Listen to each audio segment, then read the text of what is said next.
Ons wandel graag langs die rivier. My dogtertjie lag van plesier. Dan gooi ons saam plat klippies oor die gladde water. Eendag sien ons 'n visserman met stok en hoed en koffiekan. En toe begin 'n lang gesprek tot heel wat later. 'n Emmer met 'n visie daarin, so het die hele ding begin. En sy kyk na my met soveel nuwe vrae. Waarom kan so visie klein nie meer by sy ouers bly? Want 'n vis se lewe duur maar hoeveel dae?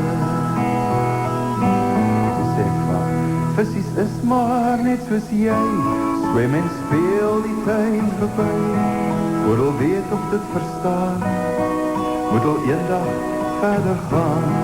So word dogtertjies ook groot, nou sit jy nog op my skoot. Maar daar kom 'n ander tyd, dan raak ek jou bietjie kwyt. Sy slaan haar armpies om my heen en sê, ek los jou nooit alleen. Ons hoort saam en het hoef nooit te verander. En as ek eendag dan ook trou, wel dan sal ek net met jou, want ek hou van jou toch meer as enig ander. Ek streel haar sagte blonde hare en sê, jy word gou 16 jaar, voor jy weet is daar 'n jong man in jou lewe, van wie jy net soveel sal hou, en miskien ook wel weer trou. En soos ek sal hy jou lief hê met sy lewe. Visies is maar net soos jy, swem en speel die tyd verby.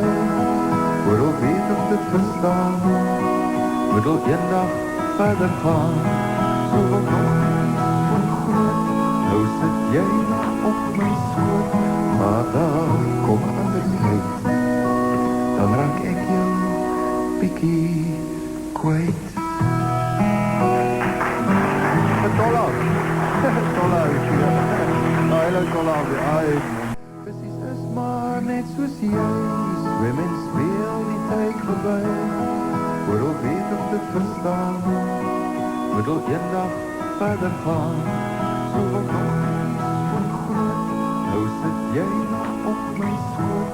Maar daar kom 'n ander tyd, dan raak ek jou bietjie kwyt.